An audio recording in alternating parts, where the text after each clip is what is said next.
ठीक है, अब आ रही है आवाज? तो गुड मॉर्निंग, कैसे हो आप लोग?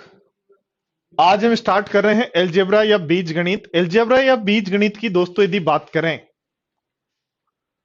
तो थोड़ा सा जैसे हम नंबर सिस्टम में जो सिंप्लीफिकेशन पढ़ रहे थे उसी टाइप का एलजेब्रा और बीजगणित है। एलजेब्रा वैसे यदि हम बात करें तो एक सिंप्लीफिकेशन का ही पार्ट है, बस उसमें जहां एक्स वाई वाले क्वेश्चंस होते हैं उनको हम एलजेब्रा बोल देते हैं। एलजेब्रा वैसे कोई स्पेशली टॉपिक नहीं है। तो एलजेब्रा में सबसे पहले जो हम आज पढ़ेंगे वो पढ़ेंगे फंडामेंटल कॉन्सेप्ट।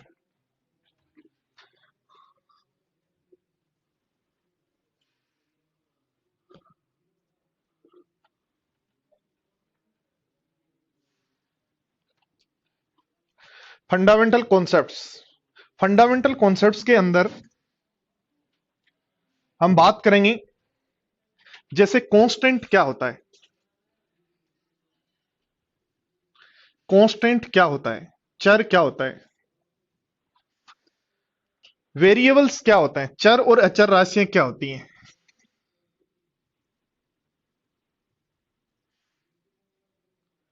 चर और अचर राशियां क्या होती हैं। फिर हम पढ़ेंगे एल्जेब्रिक,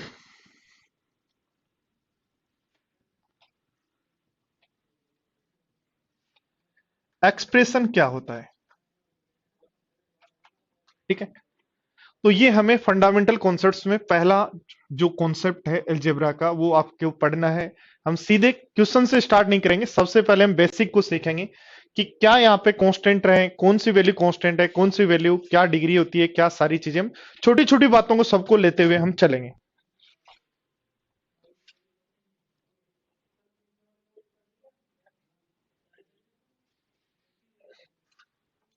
तो कांस्टेंट कौन है और वेरिएबल्स कौन है? कांस्टेंट वो है जो वैल्यू फिक्स है, फिक्स वैल्यू, जहां वैल्यू फिक्स्ड होगी। फिक्स्ड जो वैल्यू है, फिक्स्ड वैल्यू की जहां बात करोगे वो आपके कांस्टेंट होंगे। जैसे आपकी कोई वैल्यू 1 है, 2 है, -5 है, 6 है, ये हमारे पास फिक्स्ड वैल्यूज है। इसका मतलब ये जो वैल्यूज हैं जहां फिक्स वैल्यू होती है उनको हम कांस्टेंट बोलते हैं।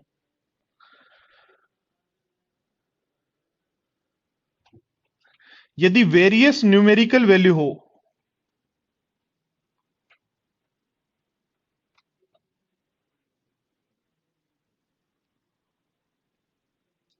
जैसे आपने कहा एक्स, वाई, जेड, ए, बी, सी, आपने कहा एक्स जो है एक रियल नंबर है, इसका मतलब एक्स की बहुत सारी वैल्यू हो सकती हैं। तो एक्स की बहुत सारी वैल्यू हो सकती हैं, तो एक्स की बहुत सारी जो वैल्यू होंगी,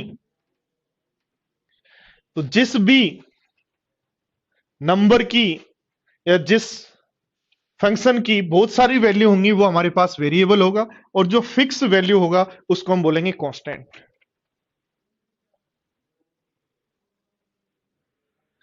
अलजेब्रिक एक्सप्रेशन क्या है? One and more than to,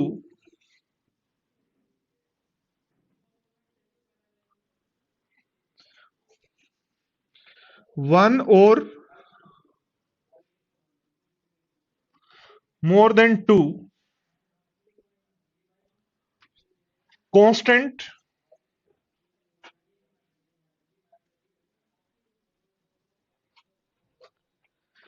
and variables का ग्रुप एक्सप्रेशन होता है। यानी कि जहां भी हम कुछ कांस्टेंट और कुछ वेरिएबल्स यूज लेके कोई एक ग्रुप बनाएं तो उसको हम बोलते हैं एल्जेब्रिक एक्सप्रेशन। जैसे हमारे पास x एक एल्जेब्रिक एक्सप्रेशन है, 5x एक एल्जेब्रिक एक्सप्रेशन है, x square plus 3x plus 5 एक एल्जेब्रिक एक्सप्रेशन है। तो ये हमारे पास होते हैं एल्जेब्रिक एक्सप्रेशन। तो सबसे पहला पॉइंट आपने पढ़ा, कांस्टेंट क्या होते हैं? फिक्स वैल्यू हो। वेरिएबल्स क्या हो? जिनकी वैल्यू वेरिएबल करें। एल्जेब्रिक एक्सप्रेशन क्या होता है? कांस्टेंट और वेरिएबल्स का एक ग्रुप जो है वो एल्जेब्रिक एक्सप्रेशन होता है। एल्जेब्रिक एक्सप्रेशन की यदि बात करें दोस्तों, तो हमारे पास पहला है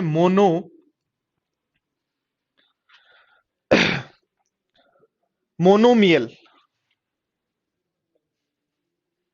ठीक है।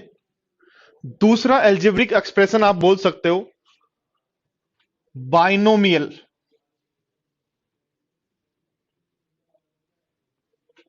बाइनोमियल। तीसरा एल्जेब्रिक एक्सप्रेशन बोल सकते हो ट्राइनोमियल।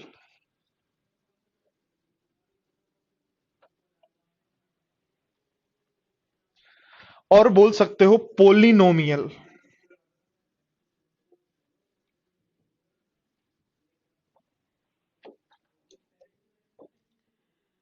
मोनोमियल का मतलब है एक पद।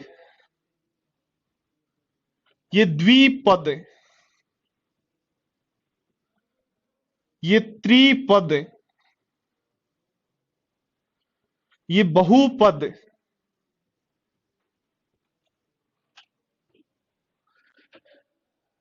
एक पद वाली जो हमारे पास एक्सप्रेशन है व्यंजक है एक पद व्यंजक, द्विपद व्यंजक, त्रिपद व्यंजक। एक पद व्यंजक का मतलब है एक ही पद हो। जैसे आपके पास यदि एग्जाम्पल के रूप में हम लिखना चाहें तो आपके पास एक ही पद हो, जैसे 5x हो, x हो, 10p हो, q हो। इस टाइप से कुछ भी एक ही पद हो, जहां एक ही पद होगा वो आपका मोनोमियल या एक पद एक्सप्रेशन होता है। ठीक है। द्विपद, अरे भाई इसी की ये हिंदी है। एक पद इसी का, इसका इंग्लिश यही है, इसका इंग्लिश ये है, इसका इंग्लिश ये है। हिंदी लिखी है मैंने इसकी। कोई आप पूछ रहे हो इसकी इंग्लिश क्या होगी? इसकी इंग्लिश होगी मोनोमियल। द्विपद हो, द्विपद यानी दो पद हो। दो पद कौन से? एक एक्स का हो, कोई एक और हो। 3x+5 हो। दो पद जहां हो,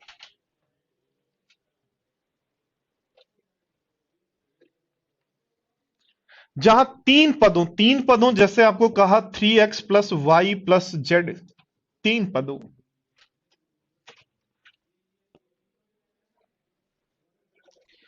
और जहां बहुत पद यानी बहुत सारे पद हो, जैसे आपने कहा 2x² + 4x+y+5, बहुपद। तो एक पदी एक्सप्रेशन जिसमें एक ही पद हो, द्विपदी एक्सप्रेशन जिसमें दो पद हो, दो टर्म हो, त्रिपदी एक्सप्रेशन जिसमें तीन टर्म हो, और बहुपदी एक्सप्रेशन जिसमें बहुत सारे पद हो। देखो ध्यान दो, एक एक्सप्रेशन मैंने लिखा जैसे 4x² + 3x+5, ये मेरा एक्सप्रेशन है। और ध्यान दो, यदि मैं इस एक्सप्रेशन को 4x² + 3x+5 को यदि इक्वल टू 0 लिख देता हूं तो उस केस में ये इक्वेशन समीकरण बन जाती है। कोई भी बहुपद समीकरण कब होगा?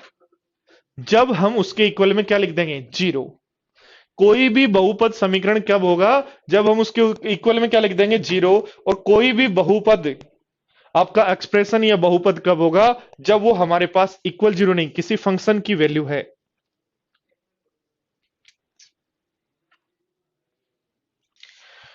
5 दो, ध्यान दो इसको, एक्स, इस व्यंजक को थोड़ा सा समझते हैं, बोर्ड पर ध्यान देना। इस व्यंजक को समझते हैं। ये यहां पे आपका कांस्टेंट है, फिक्स वैल्यू है, 5 कांस्टेंट है।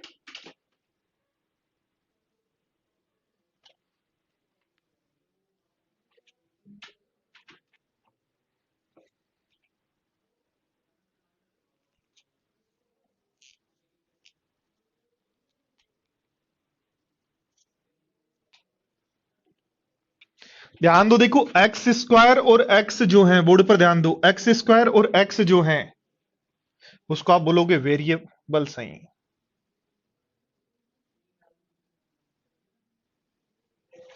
और ये जो x² के गुणा में जो लिखा हुआ है वो x² का गुणांक है।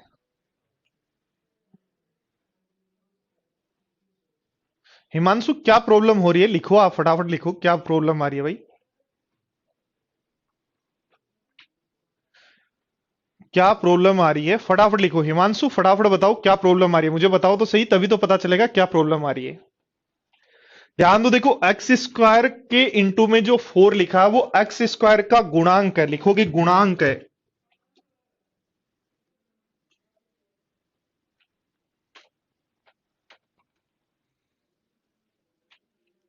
एक्स स्क्वायर के गुणा में जो लिखा है वो लिखोगे एक्स स्क्वायर का गुणांक।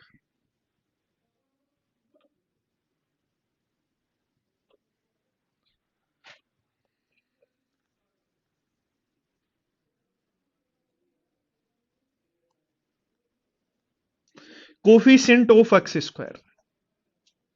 ऐसे x के गुणा में जो लिखा वो x का गुणांक है, ये y एक्स स्क्वायर का गुणांक है।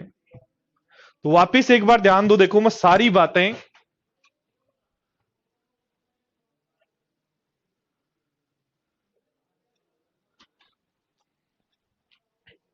आर्यन पहनेंगे, अभी आई नहीं है, ठीक है। ध्यान दो, देखो क्या कह रहा है, एलजेब्रा में हम सबसे पहले हम पढ़ने लग जाते हैं ए प्लस बी का होल स्क्वायर क्या होगा, ए माइनस बी का होल स्क्वायर क्या होगा, ये वो फटाक, पर हमें ये नहीं पता ए कौन है यहाँ। जब हम क्वेश्चंस करते हैं, मैंने कहा ये कांस्टेंट है, स्टूडेंट करते हैं सर कांस्टेंट क्या होता है, तो इसलिए मैं एकदम बेसिक फंडामेंटल यानी 6th क्लास से स्टार्ट कर रहा हूं। आपके अलजेब्रा है 6 से 10 तक। आजकल जो अलजेब्रा जो आप देखेंगे तो 6 से 10th क्लास तक है, मैं 6th क्लास से स्टार्ट कर रहा हूं कि कॉन्स्टेंट्स क्या होते हैं। तो कांस्टेंट दोस्तों क्या होता है, कांस्टेंट वो होते हैं जिनकी वैल्यू फिक्स होती है। वेरिएबल्स क्या होते हैं, जिनकी वैल्यू चेंज होती रहती है। एक्सप्रेशन क्या है, कांस्टेंट और वेरिएबल्स का एक ग्रुप जो बनता है वो आपका एक्सप्रेशन है। ध्यान दो, मोनोमियल एक्सप्रेशन क्या होता है, जिसमें एक ही पद हो। बाइनोमियल जिसमें दो पद हो। ट्राइनोमियल जिसमें तीन पद हो। पोलिनोमियल बहुपद एक्सप्रेशन क्या है, जिसमें बहुत पद हो, तीन से ज्यादा, दो से ज्यादा को भी हम बहुपद एक्सप्रेशन बोलते हैं। और एफ एक्स एक फंक्शन है, F x square plus 3x plus 5 में 5 हमारे पास कांस्टेंट है। एक्स के गुणा में 3 है, ये एक्स का गुणांक है। एक्स स्क्वायर के गुणा में 4 है, ये एक्स स्क्वायर का गुणांक है। और एक्स और एक्स एक्स जो है यहां वेरिएबल है, ठीक है। चलो नेक्स्ट देखो, ध्यान दो। हाँ जी, बोर्ड पर ध्यान दो। मैंने कुछ एक्सप्रेशन लिखे, जैसे F X is equal to X square plus 2y, एक एक्सप्रेशन लिखा। दूसरा एक्सप्रेशन मैंने लिखा एक्स क्यूब प्लस 1/x³, ठीक है। तीसरा एक्सप्रेशन मैंने लिखा एक्स की पावर 4 प्लस 3x² प्लस 2। चौथा एक्सप्रेशन मैंने लिखा x square plus 5√x plus x plus 5।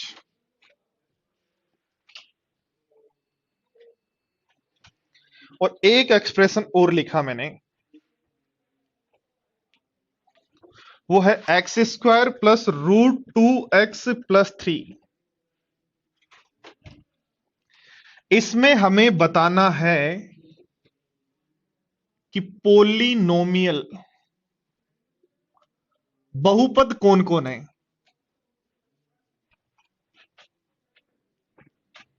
बहुपद कौन है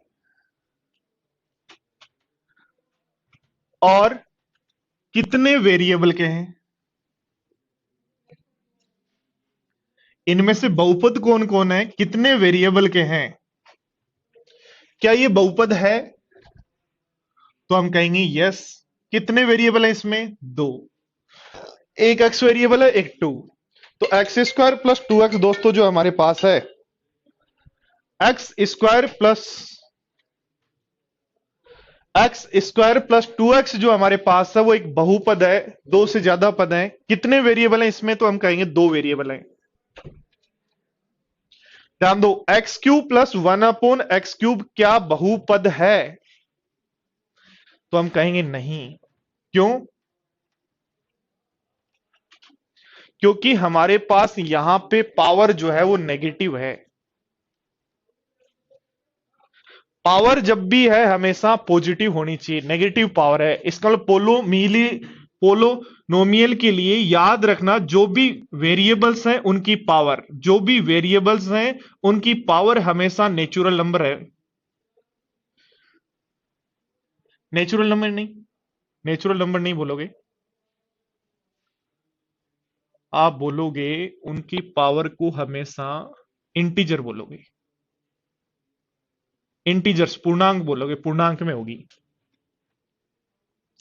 तो पूर्णांक में होगी और नेगेटिव भी नहीं होगी, इसलिए हम नेचुरल नंबर ही बोल देते हैं, है ना, या पॉजिटिव इंटीजर होगी ऐसे बोल देते हैं, पॉजिटिव इंटीजर होगी, ठीक है।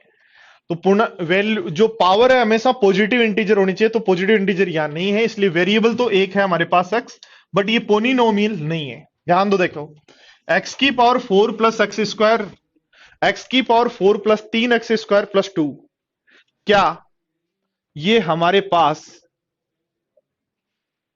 पोलोनोमियल पोलो पोलिनोमियल में, हाँ दो वेरिएबल हो सकते हैं, दो वेरिएबल वाली हमारे पास है ना ये?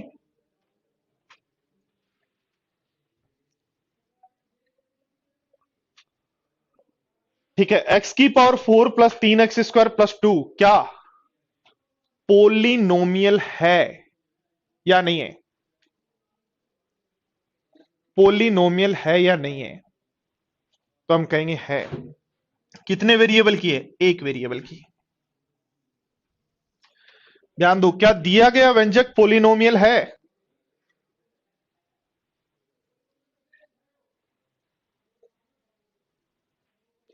क्या दिया गया व्यंजक पोलिनोमियल है? तो एक्स की पावर रूट में है।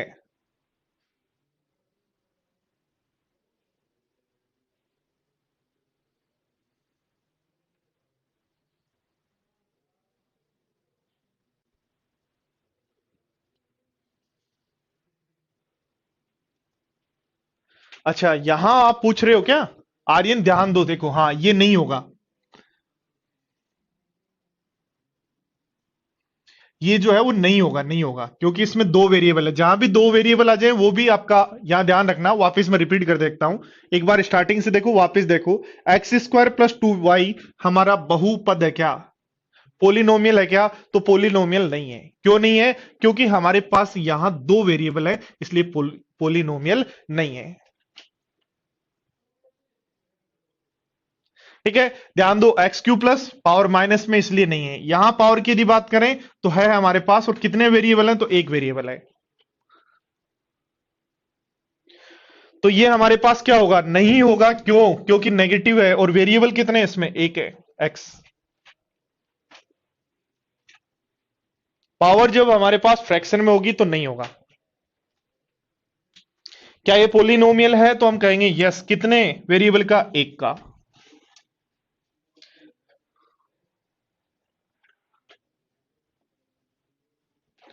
चलो एक नंबर वो लिखता हूं, X cube plus 5 X square plus 7 X Y Z क्या पोलिनोमियल है? तो आप कहोगे नहीं, क्योंकि वेरिएबल कितने हो गए? तीन। अब इसके अलावा एक बात और पढ़नी है हमें, और वो बात है हमारी पावर, कि दिए गए एक्सप्रेशन की पावर कितनी है, कितनी पावर है, या डिग्री कितनी है। पावर कह सकते हो, डिग्री कह सकते हो, डिग्री भी बोल सकते हो। क्या बोल सकते हो? डिग्री।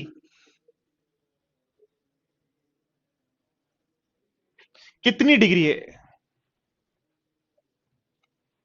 नेगेटिव इसलिए है ना बेटा, क्योंकि ये ऊपर जाएगा तो ये क्या बनेगा? एक्स की पावर 3 प्लस एक्स की पावर -3, तो नेगेटिव पावर आ गई ना।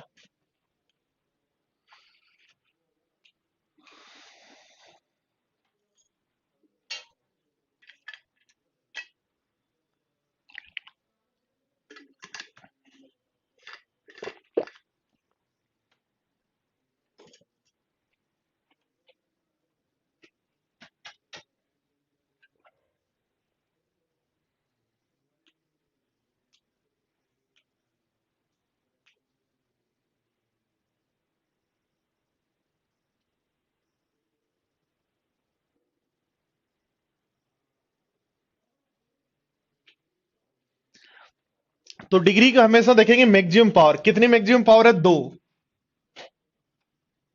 मैक्सिमम पावर कितनी है? 3। मैक्सिमम पावर कितनी है? 4। मैक्सिमम पावर कितनी है? 2। मैक्सिमम पावर कितनी है? 2। मैक्सिमम पावर कितनी है? 3। मैक्सिमम पावर जो होगी वो डिग्री होगी। ध्यान देखो, इसके अंदर यदि हम देखें तो वेरिएबल आगे तीन तीन वेरिएबल है, इसलिए पॉलिनोमियल नहीं है। एक ही वेरिएबल वाला होता है पॉलिनोमियल। बढ़े आगे, चलो।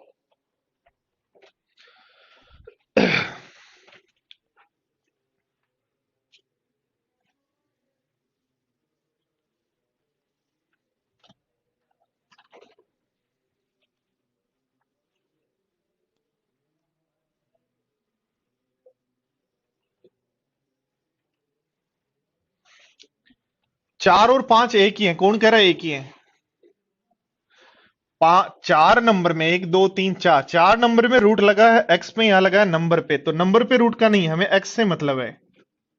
एक्स की पावर हमारे पास यहां रूट में है, इसलिए पोलिनोमियल नहीं है। यहां पावर में रूट नहीं है, इसलिए हमारे पास पोलिनोमियल है। इतना ही ध्यान देना है बस।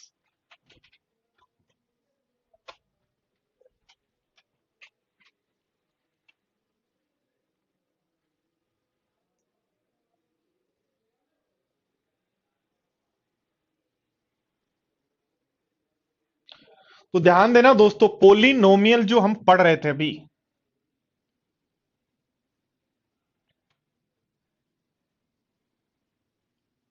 वो हम पढ़ रहे थे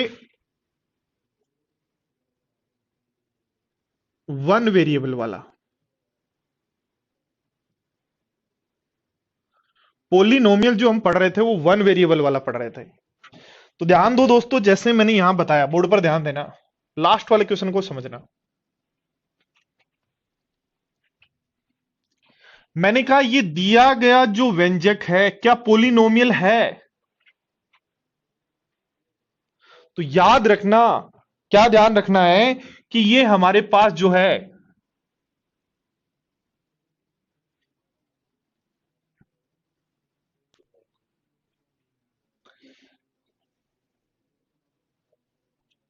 ये हमारे पास जो है पोलिनोमियल जो है, वो वन वेरिएबल वाले की जब आप बात कर रहे हो तो नहीं है।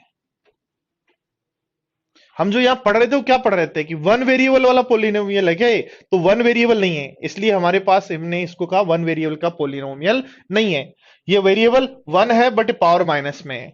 इसमें वेरिएबल वन है, सब ठीक है, इसलिए वन वेरिएबल का पोलिनोमियल है। और इसकी पावर जो है हमारे पास 4 है। यहां वेरिएबल की पावर जो है रूट में है, यानी फ्रैक्शन में है, इसलिए पोलिनोमियल नहीं है। यहां पावर ठीक है और एक ही वेरिएबल है, ठीक है। अब हम बात करते हैं, देखो ध्यान दो, पोलिनोमियल्स हमारे पास जो हो सकते हैं वो कांस्टेंट को भी हम पोलिनोमियल बोलते हैं।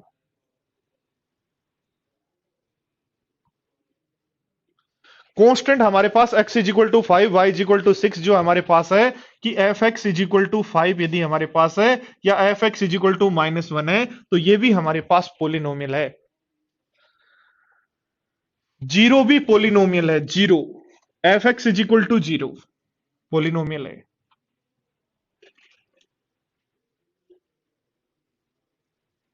वन वेरिएबल वाला भी पोलिनोमियल होता है। वन वेरिएबल का पोलिनोमियल, जैसे आपने कहा F X is equal to मेरे पास है x-5 या p-2, एक ही वेरिएबल हो, वन वेरिएबल का पोलिनोमियल।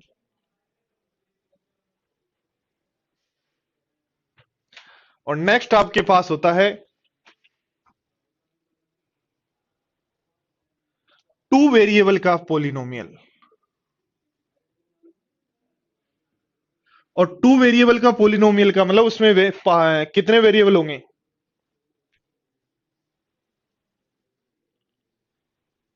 या इसको थोड़ा सा, इसको मैं यदि लैंग्वेज में कहना चाहूं, थोड़ा सा ध्यान दो, देखो लैंग्वेज में क्या बोलेंगे।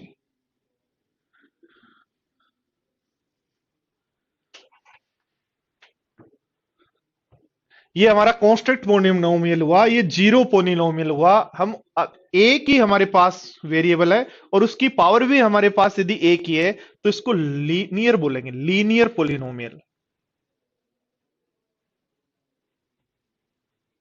यदि हमारे पास वेरिएबल एक है, पावर दो है, तो क्वाड्रिक, द्विघाती क्वाड्रिक पोलिनोमियल, जैसे हमें दिया हो F X is equal to X square plus X minus 5 या प्लस 5, ये द्विघाती पोलिनोमियल है। क्यूबिक पोलिनोमियल भी होता है, क्यूबिक यानी त्रिघाती पोलिनोमियल, तीन घात हो जिसके अंदर, और तीन घात यदि हमारे पास फंक्शन के अंदर है तो एक्स क्यूब होगा, 3x स्क्वायर होगा, प्लस एक्स होगा, प्लस 8 होगा, ये त्रिघाती पोलिनोमियल है। और अगला पॉइंट हम बोलते हैं फिर पोलिनोमियल, कोई भी जो दिखे वो सारे पोलिनोमियल हैं। पोलिनोमियल जो भी हमें दिखते हैं सब पोलिनोमियल है। कौन कौन? बट पावर देखो हमेशा पोलिनोमियल की याद रखना, जो वेरिएबल है उसकी पावर हमेशा पॉजिटिव इंटीजर होनी चाहिए।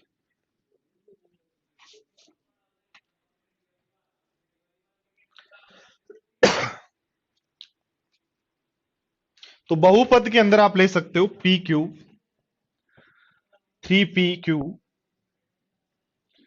Q S is equal to 0, या 0 नहीं, अभी फंक्शन में लिख रहे हो तो 0 हटा दो, कोई भी ले सकते हो। p की power 5, 3q square, x plus Y, 3yz, ये सब पोलिनोमियल्स है।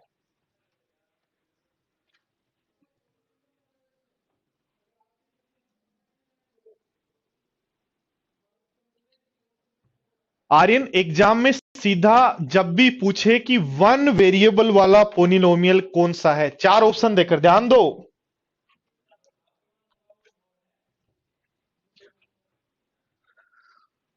एग्जाम में पूछता है कि वन वेरिएबल वाला पोलिनोमियल कौन सा है,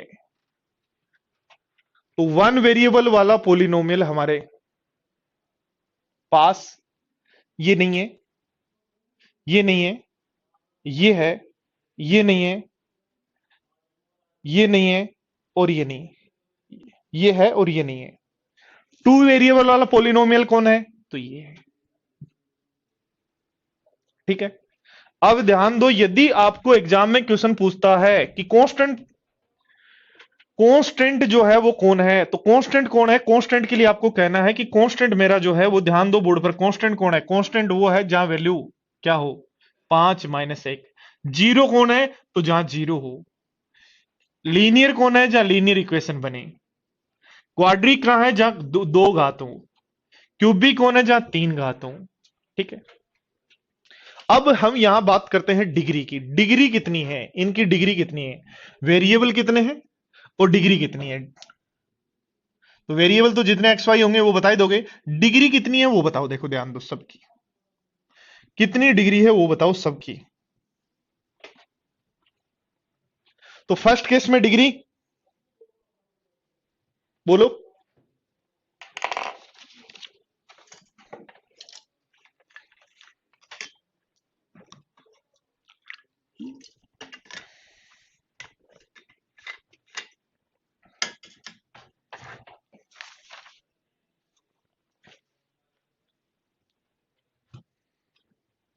लिखो फटाफट लिखो सब में।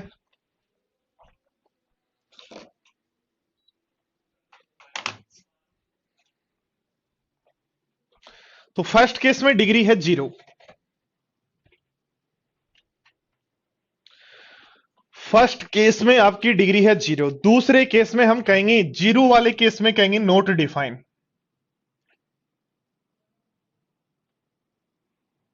एक्स वाले केस में 1, यहां 2, यहां 3, मैक्सिमम पावर कितनी? 3, मैक्सिमम पावर कितनी? 5।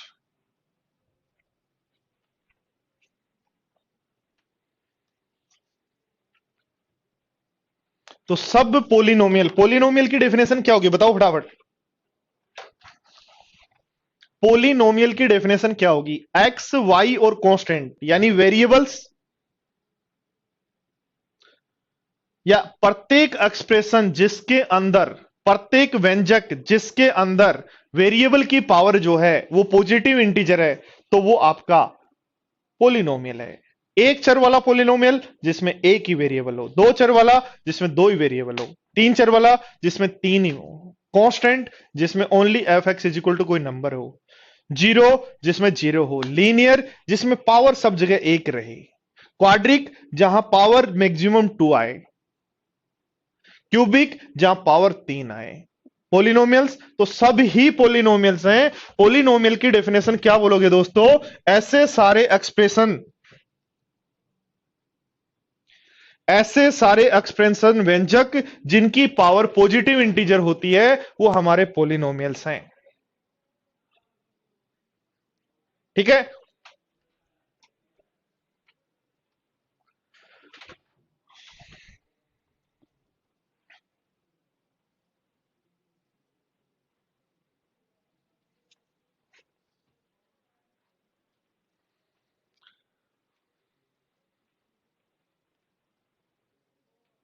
हाँ, होल नंबर बोल सकते हो।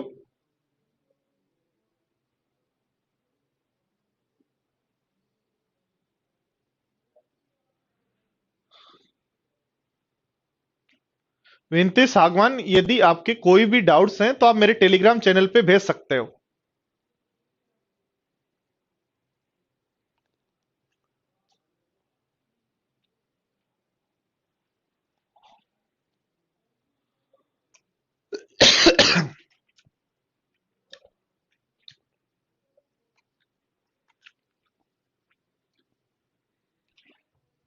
तो ध्यान दो, किसी भी फंक्शन को यदि आप इक्वल टू जीरो लिखते हो तो वो इक्वेशन बन जाती है। क्या बन जाती है? इक्वेशन।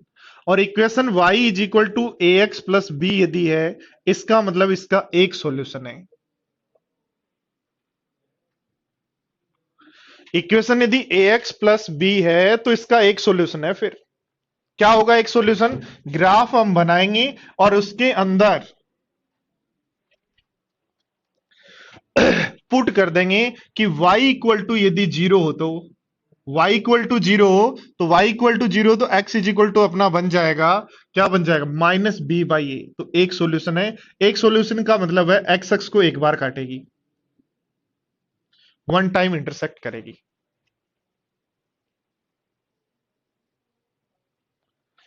ठीक है। यदि ध्यान दो y is equal to A x square plus b x plus c है, तो इसका मतलब यहां कितने सॉल्यूशन होंगे? दो सॉल्यूशन होंगे, दो रूट होंगे। दो सॉल्यूशन का दो रूट होंगे।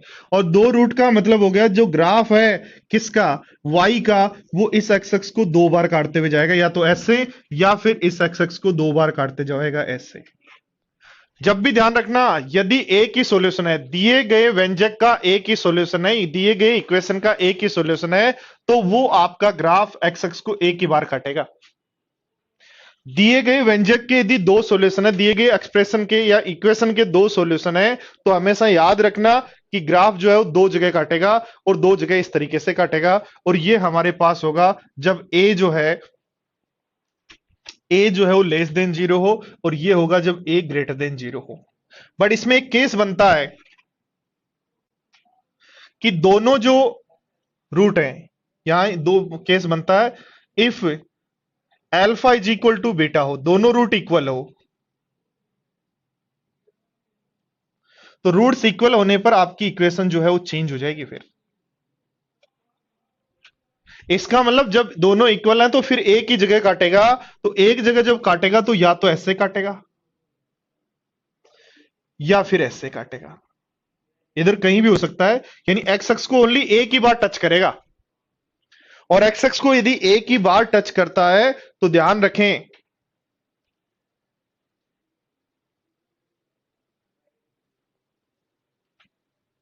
तो ये आपका बनेगा, कब बनेगा? जब ए ग्रेटर देन जीरो हो, ये बनेगा ए लेस देन जीरो हो।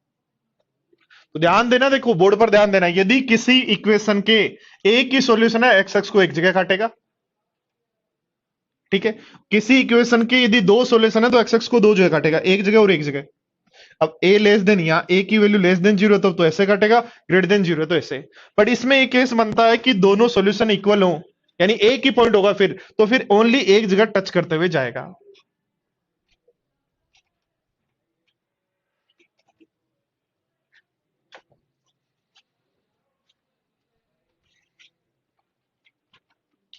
यदि हमारे पास इक्वेशन जो है,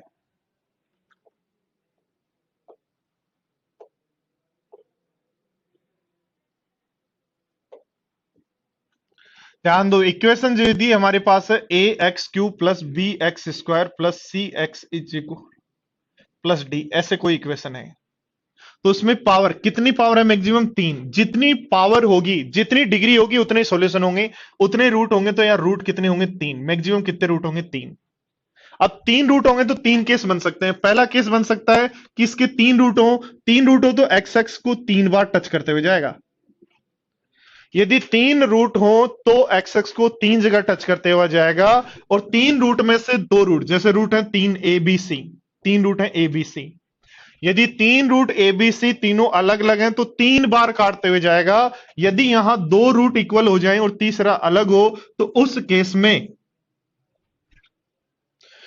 केस में जो ग्राफ है वो एक बार टच करेगा और एक बार काटेगा। तो 2 पॉइंट यहां होंगे, 1 पॉइंट यहां होगा।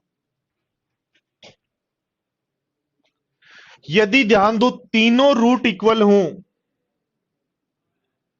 यदि किसी व्यंजक के इस क्यूबिक इक्वेशन के तीनों रूट इक्वल हो, तो ग्राफ ओनली एक ही बार टच करेगा।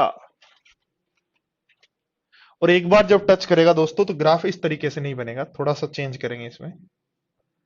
उस केस में ग्राफ बनेगा, एक बार काटते हुए निकले, एक बार काटते हुए ऐसे। और ध्यान दो, यदि तीनों ही वेरिएबल जो है ए बी सी जो है, यदि तीनों ही इमेजिनरी हो,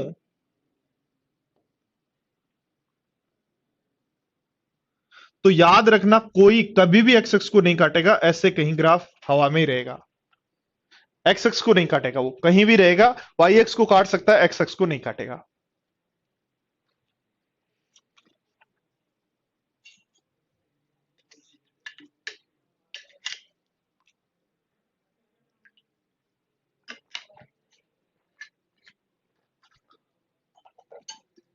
सांगवान मेरा टेलीग्राम चैनल है, easy maths with Nehra sir के नाम से।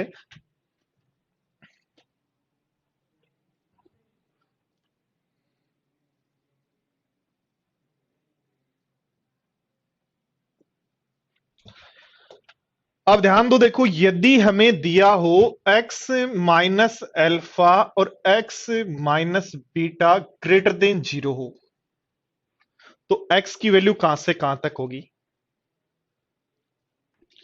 x minus alpha, x minus beta greater than equal to 0 हो, तो वैल्यू कहां से कहां तक होगी? x minus alpha, x minus beta less than 0 हो, तो वैल्यू कहां से कहां तक होगी? और x माइनस एल्फा कोई फंक्शन है हमारे पास, जिसमें ऐसा फंक्शन है जिसकी वैल्यू हमारे पास लेस देन इक्वल टू 0 हो, तो वैल्यू कहां से कहां तक होगी? ध्यान दो, यदि हमारे पास ये पूरी लाइन है जिसपे x की वैल्यू लाई करती है, यानी x की वैल्यू हमारे पास है, जिसमें हमें वैल्यू जो है वो इंफिनिटी से माइनस इंफिनिटी तक, माइनस इंफिनिटी से वैल्यू प्लस इंफिनिटी तक है। पर x क्या कह रहा है? माइनस अल्फा और बीटा जो है उनके बीच में नहीं है। यानी हमारे पास यदि ये वैल्यू अल्फा है और ये वैल्यू बीटा है, तो अल्फा और बीटा के आउट जो इंटरवल है उसको छोड़कर, अल्फा और बीटा का जो इंटरवल है उसको छोड़कर जो वैल्यू होगी, वो हमारे पास वैल्यू होगी एक्स और एक्स की। यानी एक्स माइनस फोर और एक्स माइनस थ्री यदि दिया हुआ हो, तो 3 और 4 के बीच की, 3 से 4 तक जितनी वैल्यू है वो एक्स की वैल्यू नहीं होंगी, बाकी छोड़कर, यानी 3 और 4 का जो इंटरवल है उसको छोड़कर हमारे पास वैल्यू होंगी। इसलिए आप इसको कह सकते हो कि एक्स जो है वो लाइज करेगा किसके बीच में?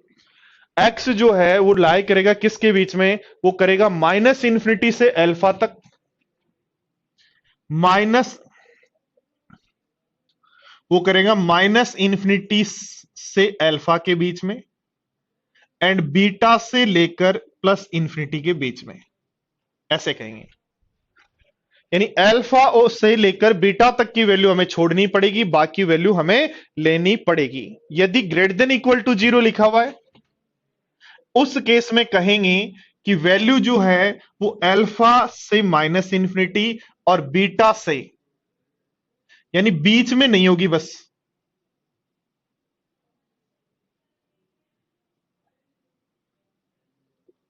यानी हम कहेंगे x की वैल्यू जो है माइनस इन्फिनिटी से अल्फा तक हो सकती है, अल्फा लेना है इसलिए बड़ा ब्रैकेट, एंड बीटा से प्लस इन्फिनिटी तक हो सकती है।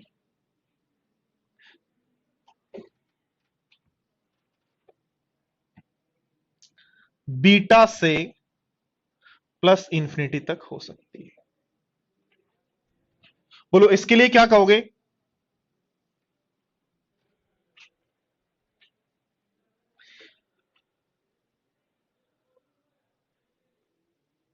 देखो देखो, लेस देन यदि 0 है तो ध्यान दें वैल्यू जो है वो अल्फा और बीटा के बीच में होगी, यानी x जो है वो लाइज करेगा अल्फा और बीटा के बीच में।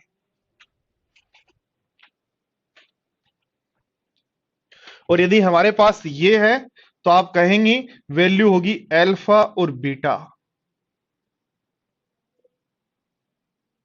तो कहेंगे अल्फा से बीटा तक, यानी x जो लाइज करेगा वो अल्फा और बीटा, अल्फा से बीटा तक, यानी अल्फा भी लेना है और बीटा भी लेना है। बड़ा ब्रैकेट है, ध्यान रखना है, छोटे ब्रैकेट नहीं है। बड़े ब्रैकेट का मतलब वैल्यू इंक्लूडेड।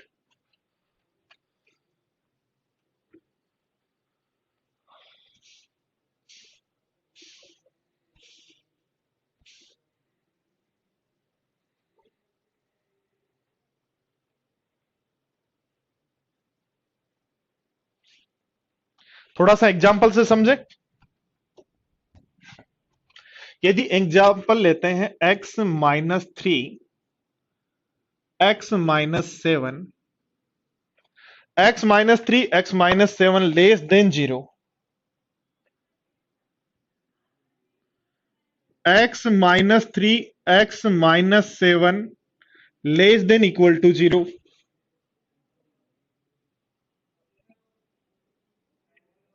एंड आएगा और नहीं दीपक, एंड और नहीं। तो इस केस में हम कहेंगे, बोलो कहां से कहां होगी वैल्यू? पहले केस में जब आप वैल्यू की बात करोगे तो आप कहोगे 3 व 7 के बीच में होगी, 3 व 7 के बीच में होगी। और जब आप इक्वल भी ले रहे हो, लेस देन भी ले रहे हो, उस केस में आप कहोगे 3 से 7 तक होगी। दोनों में ये डिफरेंस है। एक बार समझना, वापिस ध्यान देना और करना। आज की चीजें नई है दोस्तों, वैसे जो 10 तक थोड़ी सी सही स्कूल में पढ़े हुए हैं उन बच्चों के लिए नए नहीं है, पर बाकी जो जिन स्कूल में ओनली टाइम पास होता है, 10th पास करके ही गए हम कैसे जैसे, उनके लिए ये चीजें नहीं है, क्योंकि 6 से 10 तक आजकल के सिलेबस में ये सारी चीजें अवेलेबल है। पहले 11 12th में आती थी, बट आजकल जो सिलेबस है या सीबीएसई बोर्ड का जो सिलेबस था उसमें पहले भी थी।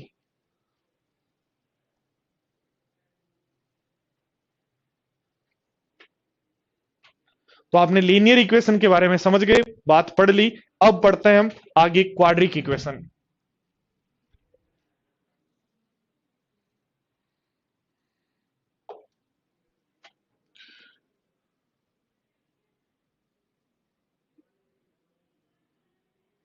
क्वाड्रिक इक्वेशन द्विघात समीकरण।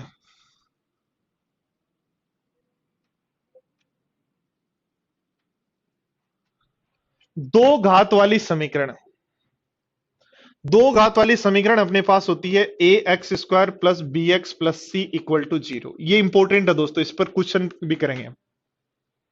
ये थोड़ी सी इंपॉर्टेंट है इसलिए इस पर बेस्ड हम क्वेश्चंस भी करेंगे।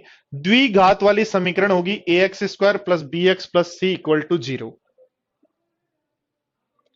और इस द्विघात समीकरण को यदि हम सोल्व करना चाहें दोस्तों, सोल्व कैसे होती है, कैसे इसका सॉल्यूशन आता है, तो सबसे पहले तो मैं यहां बता दूं मैक्सिमम पावर कितनी है 2, इसका इसके 2 रूट होंगे। इसकी डिग्री कितनी है 2, इसलिए रूट होंगे 2। फर्स्ट में वैल्यू इन्फिनिटी तक भी जाएगी क्या? नहीं।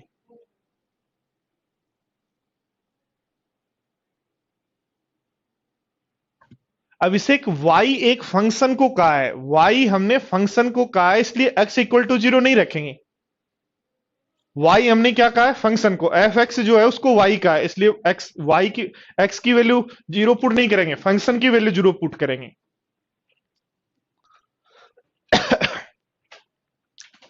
देखो इसको 2 रूट होंगे तो 2 रूट निकाले कैसे, ध्यान दो। देखो एक बात ध्यान दो, क्या मैं इसको a से डिवाइड कर दूं तो मेरा equation X square plus B upon A X plus C upon A equal to 0 बनेगा क्या? बोलो यस या नो।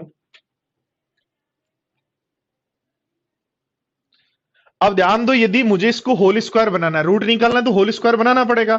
होल स्क्वायर यदि बनाना है तो इसको देखो ध्यान दो, ये होल स्क्वायर कब बनेगा? जब x square plus two two a हो, टू बी हो, टू यानी इनटू में 2 आए तो हम इसको होल स्क्वायर बना सकते हैं। और इनटू में 2 आए तो नीचे भी 2 लिखना पड़ेगा। तो ध्यान दो, एक्स स्क्वायर प्लस 2a, तो 2x के अलावा जो है वो हमारे पास b है, यानी साथ में हमें चाहिए b square upon 4a square plus C upon a अपने पास बच गया। और ये जोड़ा है तो ये घटाना भी पड़ेगा। ये वाली स्टेप समझ पाए क्या सब लोग?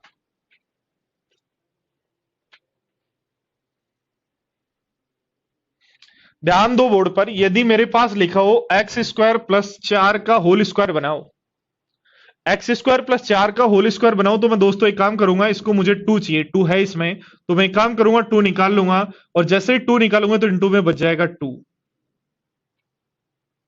अब ध्यान दो, देखो ये तो 2 आ गया और x और आना चाहिए गुणा में, इसका मतलब x यदि गुणा में आ रहा है तो x में भाग में भी आएगा। तो ये हुआ ए स्क्वायर प्लस 2a, तो 2a a ये हो गया, तो 2 अपॉन एक्स बच गया, उसी का स्क्वायर साथ में होता है, तो ये जोड़ा है तो ये घटाएंगे भी। ठीक है बात? तो ध्यान दो, देखो यहां से इसको यदि आप देखते हैं तो ये क्या बन जाता है, बोलो फटाफट बताओ। X plus B upon 2a का होल स्क्वायर बन जाता है क्या? बोलो। और इन बाकी को यदि उधर ले जाएं तो बन जाएगा बी स्क्वायर, इन सबको यदि उधर ले जाएं तो अपना बन जाएगा b square upon 4a square minus c upon a. फिर ध्यान दो, देखो इसका होल स्क्वायर है और ये हमारे पास ये है, तो हम इसको यदि सोल्व करके रूट निकाल लें तो सोल्व करेंगे, तब ध्यान दो, देखो हमारे पास बनेगा x plus B upon a, 2a का whole square is equal to 4a square, LCM आ जाएगा तो ऊपर बन जाएगा बी स्क्वायर माइनस 4ac।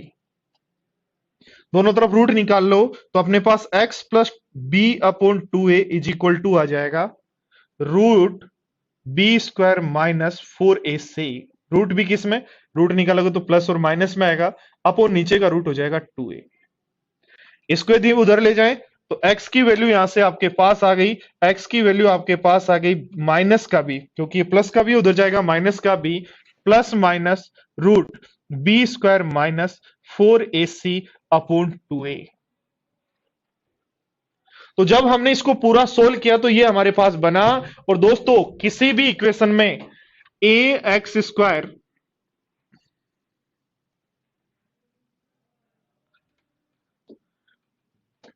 किसी भी इक्वेशन में a x square plus b x plus c यदि हमारे पास 0 है तो उसमें x is equal to minus B plus minus root B square plus 4ac upon 2a उस इक्वेशन का सॉल्यूशन कहलाता है।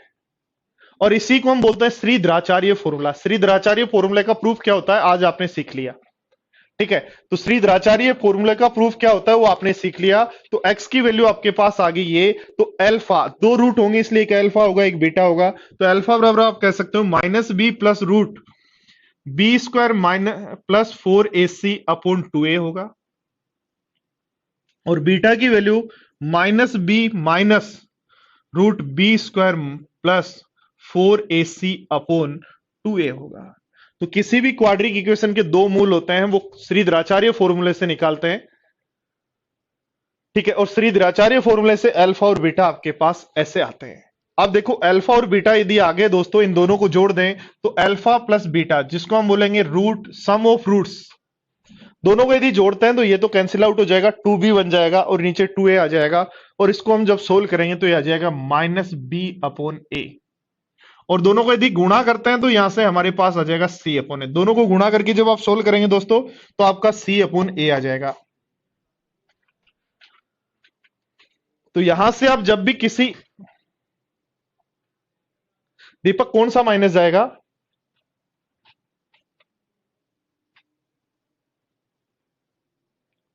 अच्छा, पीछे से कुछ गड़बड़ कर रखा हो क्या मैंने?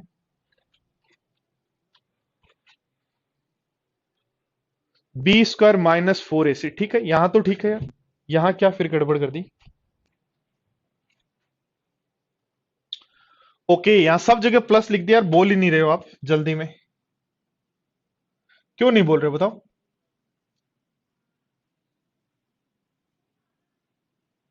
b² - 4ac, ठीक है, good. b² - 4ac upon 2a।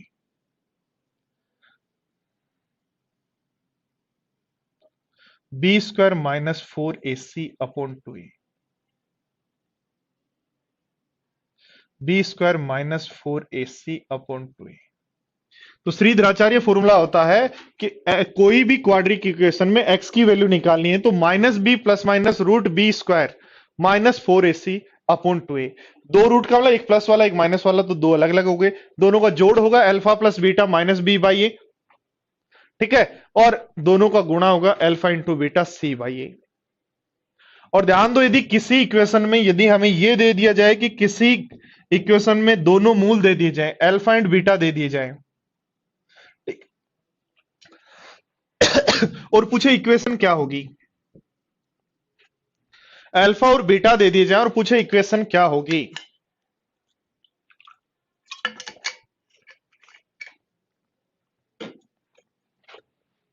तो इक्वेशन होती है, याद रखना, x² minus alpha plus beta into X plus alpha into beta equal to 0। ये पूरा पेज याद रखना है, एक बार नोट कर लो कॉपी में और एक बार याद कर लो अच्छे से।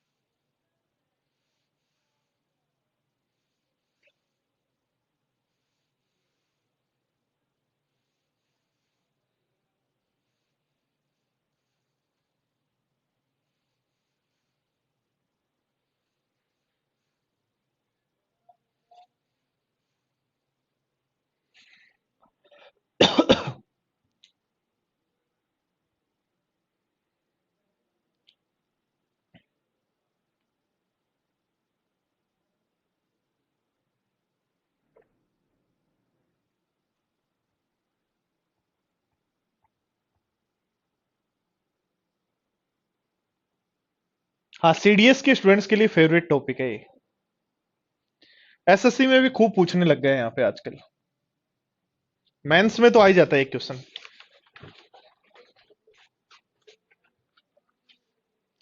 देखो दोस्तों ध्यान दो बोर्ड पर, अजय जांगिड़, प्रूफ यदि नहीं समझ में आया कोई बात नहीं, एक बार फिर वापस से कर लो।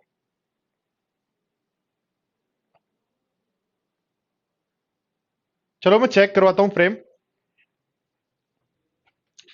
देखो ध्यान दो, b² - 4ac को,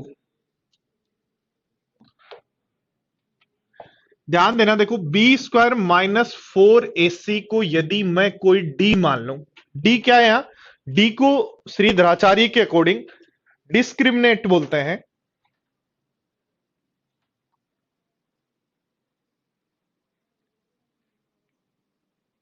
ठीक है, विविक्तर, विविक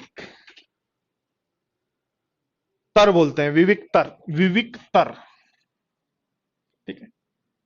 तो यहां से हमें चीजें सीखनी है कि बी स्क्वायर माइनस फोर ए सी को यदि विविक्तर बोलते हैं तो ये वैल्यू हमारे पास डी की जो वैल्यू है वो हो सकती है कि लेस देन जीरो हो, या हो सकती है greater than equal to zero हो।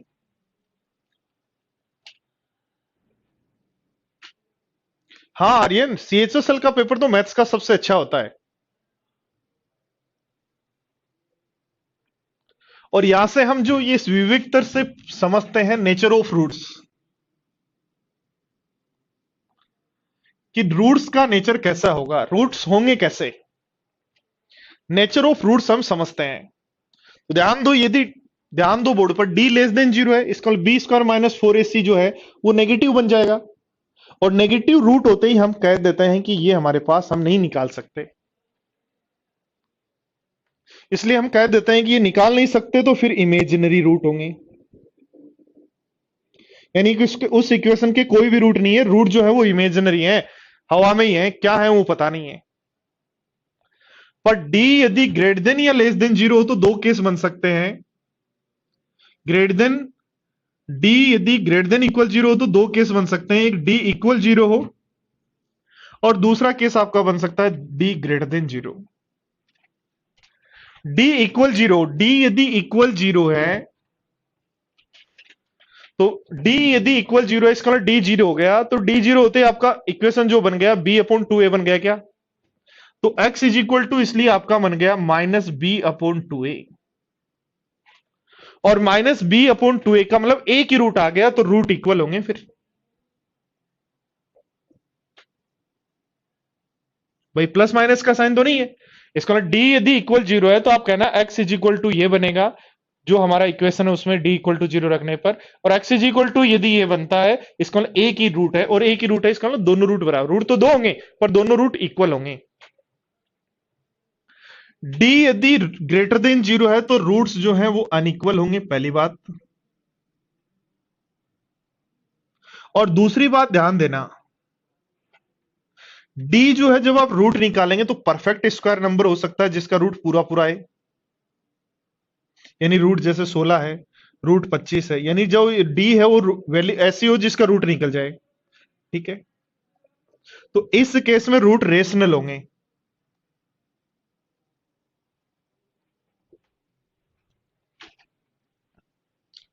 ठीक है। और परफेक्ट स्क्वायर नहीं हो, नॉन परफेक्ट स्क्वायर हो,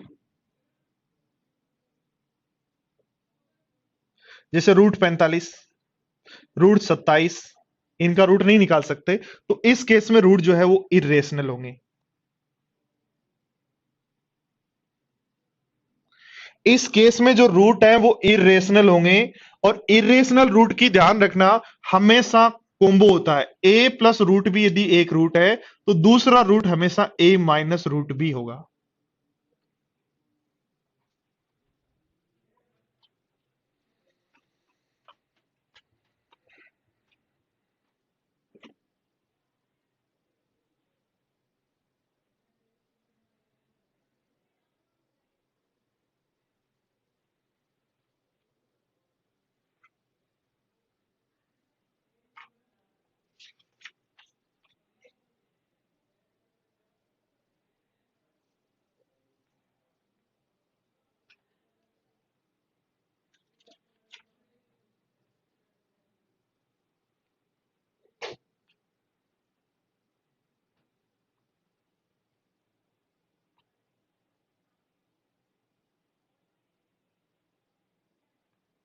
आर्यन, उसका कारण यह है, ट्वेल्थ लेवल की एग्जाम में ओनली एक ही बार आपका पेपर होना है, तो उसमें तो क्वेश्चन अच्छे दिए जाएंगे ना। और सीजीएल में आपको दो बार, प्री और मेंस में बहुत अच्छा होता है, इसलिए दो बार दिया जाएगा।